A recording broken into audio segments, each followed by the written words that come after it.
서울광역방송센터입니다. 여의도 초대석, 오늘은 더불어민주당 혁신 얘기 집중적으로 해보겠습니다. 김종민 민주당 의원 스튜디오에 나와 있습니다. 의원님 어서 오십시오. 예, 안녕하세요. 민주당 얘기하기 전에 어제 윤석열 대통령이 국무회의에서 싱하이밍 대사에 대해서 상호 존중 태도 있는지 의심스럽다, 국민들이 불쾌해한다 이러면서 위안 스카이 같다는 얘기가 있다, 뭐 이런 언급까지 하셨는데, 이게 두 가지 시각이 있는 것 같은데, 하나는 중국과 갈등을 최종적으로 해결해야 될 대통령이 퇴로를 막고 있는 거 아니냐, 이런 시각이 하나 있는 것 같고, 국민들이 불쾌한 건 사실이니까 국민을 대표해서 대통령이 한 말씀 하시는 게 무슨 뭐 문제가 있냐, 이런 게 있는 것 같은데, 의원님은 어떻게 보시나요? 그래도 대통령이면 네. 문제를 해결해야 되는 사람이니까 그럼 저기서 시진핑이 또 한마디 하고, 실제로 또 사드 때처럼 더 심각한 또 경제적인 이제 또 충돌이 일어나고, 네. 이러면 나중에 수습이 잘 될까요? 네. 화도 나고. 그렇지만 그거 다른 방식으로 다른 분들, 뭐 정치인들이나 이런 분들이 해서 국민들의 네. 그런 좀 뭐 화는 좀 풀어주더라도 대통령은 그거를 어떻게 해결할지에 대한 나름대로 뭐 판단이나 전략 이런 걸 가지고 네. 말을 했어야 되지 않을까? 좀 그런 걱정이 좀 들고요. 이게 근데 유튜브 생중계되는 바람에 사람들이 발언을 날것으로 봐갖고 좀 파장이 더 커진 것도 있고, 거기서 이재명 대표가 아무 말도 안 하고 그냥 뭐 수긍한다는 듯이 있어서, 뭐 국민의힘에서는 뭐 굴종이다, 사대다 이렇게 얘기를 하고 있는데, 이 생중계 결정이나 그 이 대표가 거기서 왜 아무 말씀도 안 하셨는지, 혹시 뭐 분위기나 뭐 뒷얘기 같은 게 혹시 들으신 게 있을까요? 모르겠어요. 저는 이제 그 정도로 이렇게 막 본격적으로 센 얘기를 할 거라고는 아마 예상을 못했을 것 같아요. 그래서 뭐 거기에 맞서서 또 뭐 같이 막 붙어서 막 대거리를 하게 되면 네. 뭔가 서로 좀 협력의 대화를 하러 왔다가 막 생중계되는데 서로 말싸움을 하게 되는 게 또 별로 보기 좋지는 않아서, 아마 그 현장의 그 임기응변이 되기에는 좀 쉽지는 않았을 것 같습니다. 제가 보기엔. 어떻게 보면 불가피한 측면이 있는데, 그래서 아마 그 다음에 제가 네. 듣기로는 이재명 대표가 또 여러 가지 또 문제 제기도 하고 우리 한국 입장에 대해서 강하게 얘기도 하고 했다고는 얘기는 해요. 근데 이제 뭐 그게 또 같이 중계 방송 되질 않았으니까 국민들이 보기에는 왜 제대로 말도 못했냐, 이런 불만이 있을 수 있겠죠. 그래서 그런 것도 잘 설명을 좀 우리 당에서 좀 해야 될 것 같습니다. 근데 위안 스카이에 비교한 거는, 위안 스카이가 이모곤란 때 이모곤란 진압하고 대원군 청나라로 압송해서 가둔 사람인데, 적절한 비유는 아닙니다. 지금 네. 대한민국이 예. 그 19세기 말의 조선이 아니에요. 구한 말이 아닙니다. 지금 대통령실에서는, 엄청나게 대한민국이 네. 강한 나라예요. 대통령실에서는 내정 개입 뭐 이런 표현까지, 단어까지 쓰고. 그러니까 내정 개입이라 하더라도 네. 우리한테 위안 스카이는 없어요. 그러니까 대한민국을 지금 위안 스카이처럼 와서 횡포를 부릴 만한 네. 중국에 누가 있습니까? 그렇게 할 수 있나요, 중국이? 그거는 제가 보기엔 일단 사실도 아니고, 네. 그리고 그런 말을 통해서 좀 뭔가 뭐 감정적으로 또는 뭔가 자극적으로 해서 뭘 얻을 수 있겠는지 저는 잘 이해가 안 가세요. 좀 적절하지 않은. 알겠습니다. 민주당 얘기해 보겠습니다. 혁신위원장 누가 오시는 건가요? 뭐 지금 뭐 정근식 교수, 김은경 교수 이렇게 두 분이 물망에 오르는 것 같아요. 뭐 네. 김태일 총장님도 좀 검토는 되고 있다고 하는데 아직은 모르겠습니다. 언제 정해지는 건가요? 뭐 오늘 내일 하고 있으니까요. 지난주부터 오늘 내일 글쎄 말이에요. 하고 있는 것 같은데, 혁신위원장이 정해지면은 그 다음 수순은 어떻게 되는 건가요? 혁신위원장이 정해지면 혁신위원들이 일단 구성이 되겠죠. 혁신위원장이 추천을 하게 돼 있으니까 네. 혁신위원장이 추천을 받아서 혁신위원을 구성을 할 거고, 혁신위원을 구성을 하게 되면 이제 혁신위에서 뭘 해야 될 건지 이런 논의를 아마 해야 될 거예요. 아마. 사실은 순서가 좀 바뀐 거예요. 혁신위를 왜 하는 건지, 네. 여기서 뭘 해야 되는지, 또 어떤 권한을 줄 건지, 언제까지 할 건지, 뭐 이런 것들을 어느 정도 좀 논의를 해서 좀 방향을 잡아놓고 어떤 사람이 필요한지가 나올 거 아닙니까?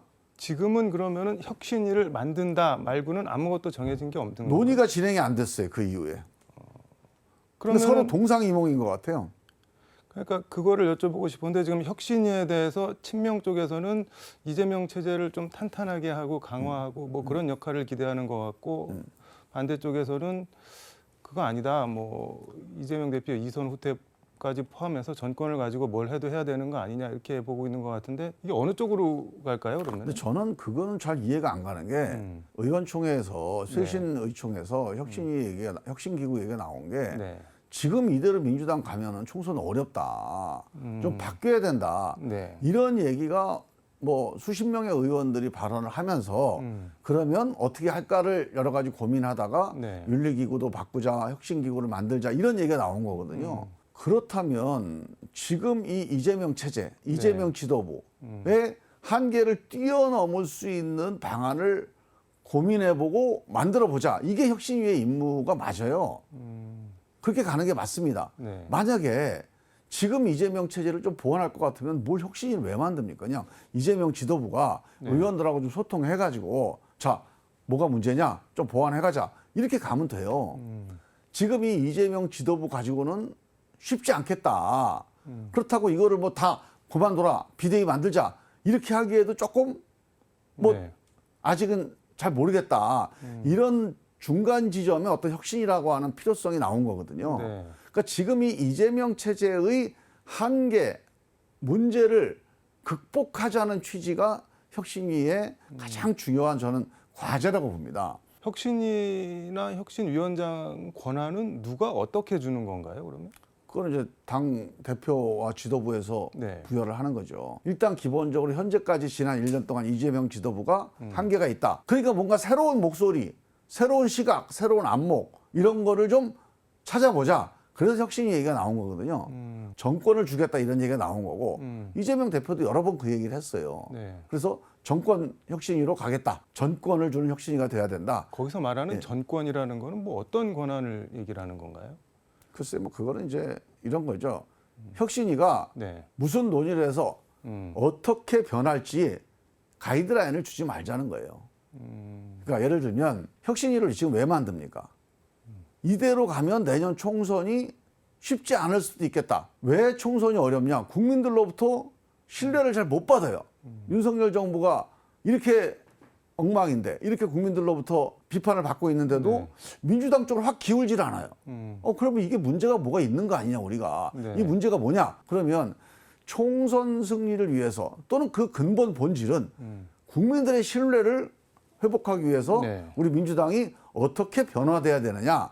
이게 혁신위의 과제예요. 네. 그럼 어떻게 변화될지에 대해서 요거까지는 네가 얘기를 하고 요거까지는 하지 마라. 이런 가이드라인 없이 한번 어떻게 변화돼야 되는지를 상상력을 한번 최대한 발휘해봐라. 이게 이제 정권인 거죠. 뭐 어디까지 하고 안 하고 이게 뭐 무슨 딱 선이 그어져 있는 게 아니라 그럼 가령 총선 승리와 네. 국민 신뢰 회복을 위해서 민주당이 뭘 해야 되는지를 원점에서 백지 상태에서 한번 고민해봐라. 제안을 해봐라. 이런 게 저는 정권 혁신이라고 봅니다.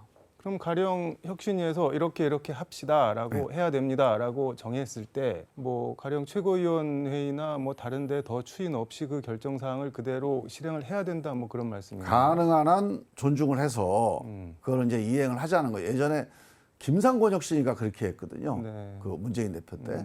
그래서 김상곤 혁신위는 혁신위의 결정 자체가 곧 당의 결정으로 하자. 뭐 그런 의논이 있었어요. 네. 그래서 거의 그런 절차를 밟았기 때문에 그 당시에 혁신위가 나름대로 국민들한테 좀 신뢰를 받았던 면도 있고요.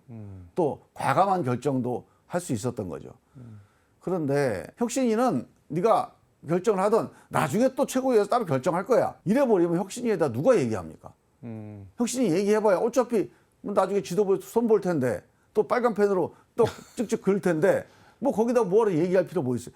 혁신위가 네. 힘이 안 실려요. 논의가 안 됩니다. 혁신위 전권은 어떤 개념인지 이해가 이제 됐는데 그 지도부 사태 같은 것도 지금 말씀을 해주셨는데 페이스북에 이재명의 민주당에서 국민의 민주당으로 가는 게 혁신이다 이렇게 적으셨던데 이거는 어떤 뜻인가요? 그래서 당대표를 이제 한 1년 했는데 그럼 이재명의 색깔을 가지고 민주당을 좀 만들어서 네. 과거에 불신받았던 민주당을 좀 극복하자 이래서 시킨 거지 네. 뭐 이재명 대표 사법 방어하라고 시킨 건 아니란 말이에요. 그런데 지난 1년 동안에 민주당이 과연 그런 점에서 국민의 신뢰를 회복을 했느냐. 그러니까 이재명의 민주당이 사실 이재명을 위한 민주당이 아니냐 이런 공격을 지금 받고 있어요. 뭐 이재명 사법 방어를 위해서 방탄을 위해서 네. 민주당이 지금 뭐 그렇게 가고 있는 거 아니냐? 그러면 이대로는 안 된다. 이대로 네. 가게 되면 총선 때 우리가 이길 수 있겠냐? 윤석열 정부가 저렇게 잘못하는데 우리 민주당이 윤석열 정부를 이길 수 있겠냐? 단도직입적으로 네. 이재명 대표 간판으로는 총선 안 된다, 이선 후퇴해야 된다, 뭐 그런 말씀이신 건가요? 그 두 가지 길이 있어요. 네. 그러니까 지금 이대로 계속 갈 것 같으면 이재명 체제로는 안 된다고 봅니다. 이재명 대표가 대표를 하더라도 네. 지금 했던 방식이 아닌 다른 방식으로 변화한 민주당으로 가야 총선을 할 수 있다고 봐요. 다른 방식은 뭐 어떤 걸 말씀하시나요? 그러니까 그 방식을 네. 얘기해봐라. 이재명 대표나 지금 지도부가 그걸 못하고 있어요, 해결을. 지금 있는 이재명 지도부가 하던 방식대로 하게 된다면 저는 총선 전망은 어렵다고 봅니다. 우리의 총선 어렵다고 봐요. 그래서 현재 지난 1년 동안 했던 이재명 지도부의 방식, 그거는 안 된다. 변화해야 된다. 이 변화를 수용하는 게 출발점입니다. 만약에 이재명 대표가 난 변화하기 싫어, 난 하던 대로 할래, 그러면 저는 이재명 체제가 저는 오래 못 간다고 봅니다. 근데 말씀 듣다 보니까 이제 두 가지 궁금한 게 생겼는데, 이재명 대표가 자신의 거취, 진퇴까지 결정할 수 있는 권한을 혁신위에 줄 것인가라는 게 하나 있고, 그리고 줬다고 하더라도 혁신위에서 물러나는 게 나을 것 같다, 뭐 비대위로 가든지 어떤 다른 체제를 꾸리는 게 나을 것 같다라고 결정을 내리면은 그거를 친명 의원들이나 이른바 개딸들이 수용을 할 수 있을지. 그러니까 그거는 이제 지금 미리 예단할 필요가 없어요. 네. 자꾸 네. 친명 비명 나눠가지고 사람들의 생각이 딱 고정돼 있고, 뭐 비명은 이재명을 몰아내려고 하고 친명은 이재명을 계속 뭐 감싸려고 하고 네. 이런 고정관념이 있는 거예요. 그거 버리세요 다. 그냥 우리가 토론을 해야 됩니다. 네. 자, 제가 얘기한 게 있잖아요. 지금까지 한 대로는 안 된다. 변화해야 된다.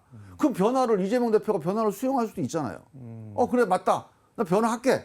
그러면 가는 거죠. 뭐가 문제입니까? 근데 이재명 대표가 이게 변화해야 된다는 말이 네. 국민들이 여론도 그렇고 의원들 얘기도 그렇고 당원들 얘기도 그렇고 맞는 말인데 네. 나는 못하겠다. 그래서 이 흐름에 안 맞다. 그럼 이재명 대표가 유지할 수 있겠습니까? 저는 그게 혁신위를 통해서 네. 충분한 대화와 토론을 하게 되면 저는 길이 나올 거라고 봐요. 전대 돈봉투 수사 윤관석, 이성만 의원 체포동의안 부결 두고 뭐 그런 것도 못하면서 무슨 쇄신이냐 혁신이냐 그런 비아냥이 뭐 나오기도 하고, 국민의힘 같은 데서는 지구 최강 그룹 방탄소년단에 빗대서 뭐 방탄 금자탑, 방탄 민주단 뭐 그런 얘기 하던데, 이건 어떻게 보셨나요? 근데 여기에 이제 두 가지가 있는데, 검찰이 부당하게 내용적으로 보면 말이 안 되는 거 있잖아요. 탄압인 거 누가 봐도 약간 조작이기도 하고 네. 또는 탄압이기도 하고, 이런 거에 대해서 국민들한테 알리고 싸워나가는 거는 저는 정치적인 정당방위라고 봅니다. 네. 그런데 절차 자체를 아예 우리가 우리 힘으로 막아선다는 거, 이거는 좀 문제가 있는 거죠. 그래서 좀 근데 말씀하신 대로 이게 딜레마인데, 체포동의안이 넘어오면 어떻게 해야 된다고 보시는 건가요? 그러니까 그건 이제 제가 보기에는 네. 그냥 의원들 양심에 따라서 법대로 처리해야 됩니다. 그냥 이거 왜 이걸 무기명 투표로 정해놨겠어요? 그냥 의원 개개인이 자기의 정치적 양심에 따라서 투표하고 그 결과대로 가면 돼요. 근데 국민 눈높이를 말씀을 해주셨는데, 그런 거를 감안을 하고 생각을 그렇죠. 그럼 하면은 국민들이 어떤 눈높이에서 하는지 생각하는지를 국회의원 한 사람이, 그게 정치적 양심이에요. 그냥 당론으로 정해서 법원 가서 밝히고 기각시키고 오면 되는 거 아니냐, 이렇게 스탠스를 정하면 안 그거는 되는 절차를 뛰어넘는 거잖아요. 이 절차는 네. 당론 정하지 말고 무기명으로 비밀 투표하라는 거예요. 근데 국민의힘이나 정의당 같은 경우는 당론으로 정해서 투표를 했잖아요, 거기는. 그건 의미가 없는 거죠. 당론을 정해서 확인할 수 있습니까? 그냥 정치적인 행위일 뿐이에요. 법 절차는 네. 이거는 무기명 비밀 투표를 하라고 정해놓은 거예요. 그게 옳으냐 그르냐를 떠나서 법에 있는 절차는 그런 원칙에 의해서 다뤄야 돼요. 한동훈 장관이 어떻게 보면 일종의 도발성 발언들을 계속 민주당을 향해서 하고 그럼 있는데, 의도적으로 하는 거죠, 그렇게. 그거는 대응을 할 수도 없고 안 할 수도 없고 어떻게 해야 되는 건가요? 저는 이렇게 봐요. 한동훈 장관이 정말 잘못하고 있는 겁니다. 한동훈 장관이 정치적인 도발 행위를 계속 하잖아요. 네. 그러니까 법무부 장관으로서 그 체포동의 이유 설명, 취지 설명의 범위를 벗어난 정치적인 공격을 하고 있는 거예요. 네. 자극을 하는 거죠. 그거는 이제 법무부 장관으로서보다는 정치인 한동훈으로서 일을 하고 있는 거거든요. 근데 저는 그렇게 항상 선을 넘으면 나중에 네. 그게 그 보답이 있어요. 항상 그게 한동훈 장관한테 나중에 부메랑으로 돼서 날아올 겁니다. 그래서 저는 대한민국 정치를 이렇게 가뜩이나 지금 정치가 복잡하고 서로 네. 맨날 쌈박질만 하고 국민들이 짜증내 하는데 장관까지 나서서 거기 또 같이 가담해 갖고 또 이 이전 투구에 같이 이 진흙판에 들어올 필요가 왜 그렇게 하죠? 열광하는 층이 있잖아요. 그러니까 정치를 하는 거예요. 그 정치하지 말라는 거예요. 정치하려면 장관 옷 벗고 나와서 출마하라는 거죠. 왜 지금 장관하면서 그런 정치판에 끼어들어서 그 정치적인 논박의 중심에 섭니까? 장관직을 뭐 정치 지렛대 같은 걸로 삼으면은 절대 안 되는 건가요? 그러면은? 안 되죠. 장관은 행정직인데 네. 행정을 정무적으로 하는 거예요. 정무는 뭡니까? 네. 민심을 두려워하면서 하라는 얘기지 정치적 한 편을 들으라는 얘기가 아니에요. 정무직 장관의 정무지. 편을 갈라가지고서 티격태격하는데 한 편에 들어서 다른 편을 공격하고 이거는 하면 안 돼요. 대통령도 그렇게 하면 안 됩니다. 대통령도 그렇게 하면 안 되는 건가요? 안 되죠. 왜? 그러려면 왜 우리가 100% 권력을 줍니까? 대통령이 그럼 국민의힘 그때 48% 얻었어요? 네. 48% 권력만 주면 돼요. 그 진영 정치를 하려면 100% 권력을 줬잖아요, 우리가. 대한민국 관련돼서 행정 권력 100% 준 거 아닙니까? 법무부 장관도 너 보니까 너 지지하는 사람이 한 30% 되던데 너 30% 권력만 행사해. 그래야 돼요, 만약에. 진영 정치를 하려면. 네. 우리가 정당은 그렇잖아요. 우리 의석수대로만 권한을 행사하잖아요. 근데 알겠습니다. 행정은 100% 권력을 행사합니다. 왜? 너는 늘 정당 소속 관계없이 100% 국민들을 염두에 두고 그 사람들을 만족시키기 위해서 정치를 해라. 또 그런 행정을 해라. 그런 명령이 있는 거예요. 이게 헌법적 명령입니다. 시간이 좀 많이 지났긴 했는데 이것만 하나 짧게 여쭤보겠습니다. 조국 전 장관이 어제 서울대 교수직을 파면을 당했는데 지금 총선 출마 얘기가 계속 나오는데 이게 나올 수 있을까요? 없을까요? 글쎄요, 뭐 참정권이 있는 거니까 대법원 확정 판결을 받기 전에는 출마할 네. 수 있겠죠. 그리고 뭐 이제 본인이 워낙 억울하게 많이 당했으니까 그거를 해결하는 방법이 저는 출마가 그 방법이 될 거라는 생각에는 잘 선뜻 동의가 안 돼요. 왜냐하면 출마를 하게 되면 결국은 지지하는 사람은 지지하고 반대하는 사람은 더 반대하게 되거든요. 근데 지금은 사실은 조국 장관 관련해 저는 이렇게 봅니다. 조국 장관이 그 한 행위에 비해서 너무 과도하게 또 네. 공격을 받고 또 상처를 많이 받았고 또 사실 전 가족이 지금 다 그런 뭐 무관지역이라고 표현을 하던데 네. 당하고 있는 거예요. 멸문지화라고 또. 그런 거를 본다면 네. 사실 국민들께서 그렇게까지 조국 장관을 공격하거나 하는 이유가 뭘까? 이 사실관계만 가지고는 아닌 것 같아요. 뭔가 정치적인 한 편의 대표성이 있기 때문에 그 반대편에 있는 국민들이 비판하는 거거든요. 근데 정치적인 공격의 대상이기도 한 거예요, 지금. 그래서 사실은 오히려 정치를 떠나게 되면 네. 조국 장관에 대한 그런 과도한 비판, 또 과도한 공격이 저는 좀 누그러지지 않을까 그런 생각도 있어요. 근데 조국 전 장관 입장에서는 어떻게 보면 이제 더 잃을 게 없는 상태까지 이뤘는데 그러면은 내가 국민의 심판이나 판단을 직접 받아보겠다 하면서 총선에 근데 나올 그게 수도- 되냐고요. 선거 나온다고 국민의 심판이 되는 게 아니잖아요. 선거 나오면 네. 지지하는 사람들이 지지하고 반대하는 사람 더 반대하게 됩니다. 정치에서 당선된다면 한 표라도 더 많아서 찬성하는 사람 표와 한 표라도 더 많아서 당선은 되겠지만 네. 반대하는 사람의 반대 강도는 더 강해질 수도 있잖아요. 그러면 저는 그게 바람직할지 그건 잘 모르겠어요. 알겠습니다. 오늘 말씀 여기까지 듣도록 하겠습니다. 고맙습니다. 예. 지금까지 서울광역방송센터에서 김종민 민주당 의원과 함께 전해드렸습니다.